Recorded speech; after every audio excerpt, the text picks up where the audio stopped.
So hello everyone, welcome to our new video. So अगस्त भी end हो गया है एंड सिर्फ 2 मंथ बचे हुए हैं आपके सीए इंटरमीडिएट नवंबर 23 एग्जाम्स के लिए। आई नो थोड़ी एंजाइटी हो रही होगी, समझ में नहीं आ रहा होगा कैसे पढ़ें। सिर्फ 2 मंथ्स बचे हैं, किसी किसी का सिलेबस हुआ होगा, किसी का नहीं हुआ होगा। सो I am here.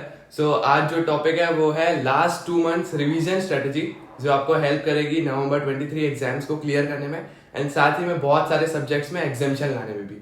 So without further ado, let's start the video.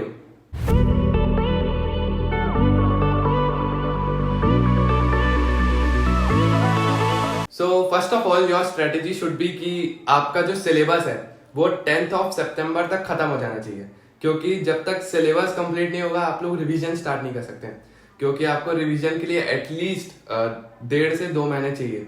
सो अगर आप 10th सितंबर तक कंप्लीट कर लेंगे फिर उसके बाद आपके पास अप्रोक्स 45 से 50 डेज होंगे। आपको इन लास्ट 40 से 50 डेज में ऐसे रिवीजन करना है ताकि आपका पूरा सिलेबस अच्छे से कंप्लीट हो जाए एंड साथ में मॉक टेस्ट, एमसीक्यू सबकी प्रैक्टिस भी हो जाए एंड साथ में राइटिंग प्रैक्टिस भी हो जाए। सो इसके लिए आई हैव अ स्ट्रेटेजी कि आप क्या कर सकते हैं, आप एक वीक वाइज शेड्यूल बना सकते हैं।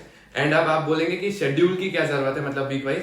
सो एक कोट है कि if you fail to plan you plan to fail. Schedule में करना क्या है, आपको कोई भी 2 सब्जेक्ट उठाने हैं, एक प्रैक्टिकल सब्जेक्ट एंड एक थ्योरी सब्जेक्ट, और आपको ऐसे डेज वाइज ऐसे कॉलम में उसको डिस्ट्रीब्यूट कर देना है।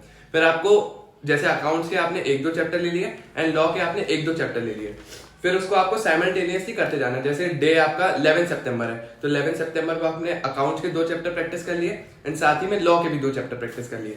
सो ऐसे आपका वीक वाइज 2-2 सब्जेक्ट करके कंप्लीट होता जाएगा।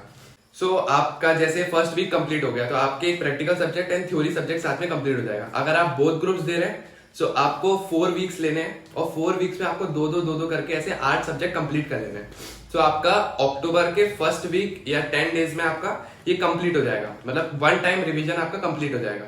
फिर उसके बाद आपको क्या करना है, जो लास्ट के 20 से 25 डेज बच रहे हैं उसमें आपको मॉक टेस्ट की प्रैक्टिस करनी है, एमसीक्यूज की प्रैक्टिस करनी है, साथ में राइटिंग प्रैक्टिस करनी है। अब वो कैसे करनी है वो मैं आपको बताता हूँ। तो ऑल एमसीक्यूज के लिए आप क्या कर सकते हैं कि जो एमसीक्यूज को अटेम्प्ट करने के लिए जो सबसे मेन चीज चाहिए वो चाहिए कॉन्सेप्ट क्लैरिटी। यानी अगर आपके कॉन्सेप्ट क्लियर है तो आपको वो एमसीक्यू बन जाएगा, चाहे वो केस बेस्ड हो चाहे डायरेक्ट क्वेश्चन हो, वो आपको बन जाएगा। एंड इसके लिए मैं यूट्यूब पे रोज सीए इंटर और फाउंडेशन के लिए एमसीक्यूज पोस्ट कर रहा हूँ पोल के साथ। सो आप उसको रोज अटेम्प्ट कीजिए एंड अपना स्कोर नोट करते रहिए कि मुझे कितने एमसीक्यूज बन रहे हैं। जो टॉपिक नहीं बन रहा है सो आप उदास मत होइए, क्योंकि अगर आपको वो एमसीक्यू एग्जाम के पहले पता चल रहा है तो ये बहुत अच्छी बात है। तो आप वो एमसीक्यू का जो भी टॉपिक है उसको रिवाइज कर लीजिए फिर से एंड उसके रिलेटेड जितने भी एमसीक्यूज है उनको प्रैक्टिस करने की ट्राई कीजिए। तो आपका ऐसे एमसीक्यूज वाला पोर्शन कंप्लीट होता जाएगा इन लास्ट के 2 महीनों में। सो अब बात करते हैं राइटिंग प्रैक्टिस की या क्वेश्चंस प्रैक्टिस की थी, वो कैसे करना है। सो उसके लिए मैंने, अगर आपको याद होगा, पिछली वीडियोस में कुछ क्वेश्चन बैंक्स दिए थे। सो वो क्वेश्चन बैंक्स आपके लिए बहुत ज्यादा हेल्पफुल होंगे। आप उसमें क्वेश्चन देखिए टॉपिक वाइज एंड साथ में उन क्वेश्चन को प्रैक्टिस करते रहिए। थ्योरी सब्जेक्ट के लिए आप क्या कर सकते हैं, रोज 1-2 क्वेश्चन, जैसे मैंने बोला वीक में 2 सब्जेक्ट लेने, एक प्रैक्टिकल एक थ्योरी। तो थ्योरी में 7 दिन है तो 7 दिन आप उस पर्टिकुलर सब्जेक्ट के 1-2-3 क्वेश्चन प्रैक्टिस करते रहिए। राइटिंग प्रैक्टिस मतलब आपने कॉन्सेप्ट पढ़ लिया, फिर उसको खुद से लिख के देखिए अपनी लैंग्वेज में कि आप कैसे लिख पा रहे हैं एंड देन उसको सजेस्टेड से मैच कीजिए कि जो मैंने लिखा है वो मतलब उस लैंग्वेज में है कि नहीं है, कीवर्ड्स है कि नहीं। लास्ट में आता है कि मॉक टेस्ट। अब मॉक टेस्ट में दिक्कत ये होती है जब तक पूरा रिवीजन कंप्लीट ना हो जाए हम मॉक टेस्ट कैसे देंगे। तो आप ऐसा मत सोचिए, अगर आपका 70 से 80% भी रिवीजन हो गया है तो आप मॉक टेस्ट को अटेम्प्ट कीजिए, क्योंकि जब तक आप मॉक टेस्ट नहीं देंगे आपको पता नहीं चलेगा कि आप उन 3 घंटे में टाइम को मैनेज कर पा रहे हैं कि नहीं कर पा रहे हैं, एंड साथ में आपको कितने कॉन्सेप्ट रिकॉल हो पा रहे हैं, जो भी आपने रिवीजन किया वो कितना रिकॉल हो पा रहा है। तो आप मॉक टेस्ट जरूर देना एंड कम से कम मैंने पर्सनली 25 से 28 मॉक टेस्ट को सॉल्व किया था। सो आप भी ऐसा जरूर कीजिएगा। मतलब लास्ट का जो अक्टूबर वाला महीना है उसमें आपको ट्राई करना है रोज एक ना एक मॉक टेस्ट आपको सॉल्व करना है। एंड मॉक टेस्ट के लिए मैं पर्सनली कुछ मॉक टेस्ट आपको दूंगा पीडीएफ के फॉर्म में, तो आप उसको सॉल्व कीजिएगा एंड साथ में सजेस्टेड आंसर से उसको मैच करके खुद इवेल्युएट करके आप देखिएगा कि मुझे क्या बन रहा है एंड क्या नहीं बन रहा है। सो अब बात करते हैं कि हम लोगों को रिवीजन कैसे करना है। मतलब मैंने ये तो बता दिया कि आपको शेड्यूल कैसे बनाना है, मॉक टेस्ट कैसे करना है, एमसीक्यू का, राइटिंग प्रैक्टिस का, लेकिन रिवीजन कैसे करना है कि कम टाइम में हम लोग ज्यादा से ज्यादा चीजों को पढ़ सके।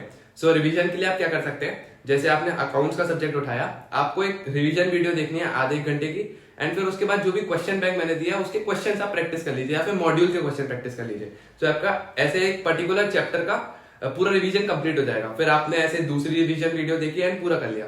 थ्योरी सब्जेक्ट्स के लिए मैं ये कहूंगा कि उसमें रिवीजन वीडियोस शायद ज्यादा काम नहीं आएगी, क्योंकि जब तक आप उसको रीड नहीं करेंगे आपको उसकी लैंग्वेज समझ में नहीं आएगी। सो आप ट्राई कीजिएगा उसमें ज्यादा रिवीजन वीडियोस ना देखिए एंड उसको रीड करने में ज्यादा टाइम स्पेंड कीजिएगा।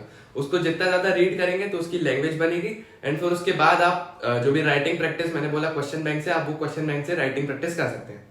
एंड एट द लास्ट में ये कहूंगा कि आपको दिन में जैसे ही आपका सिलेबस कंप्लीट हो जाए आपको एटलीस्ट दिन में 10 घंटे मिनिमम तो आपको पढ़ने ही पढ़ने हैं, क्योंकि आपको रिवीजन करना है एंड साथ में दो सब्जेक्ट का एक साथ करना है। तो आपको मिनिमम उतना टाइम तो देना ही देना है। अगर आप सुबह जल्दी उठने वाले हैं तो आप 5-6 बजे उठ जाइए एंड अगर आप रात तक जागने वाले हैं मतलब वो आपके ऊपर डिपेंड करना है आपको कैसे कंप्लीट करना है, लेकिन आपका जो प्लान रहेगा वो आपको कंप्लीट करना ही करना है। यानी ऐसे नहीं सोचना है कि ठीक है नहीं हुआ चलता है, ऐसा बिल्कुल हल्के में नहीं लेना है। आपको उसको पर्टिकुलर जो भी प्लान है उसको अच्छे से कंप्लीट करना है एंड आपको अच्छे से बिल्कुल रिवीजन करना है। सो आई होप आपको ये वीडियो बहुत अच्छी लगी होगी एंड अगर अच्छी लगी so please like share and subscribe कीजिए एंड बहुत सारे कमेंट कीजिए कि आपको वीडियो कैसी लगी एंड थैंक यू।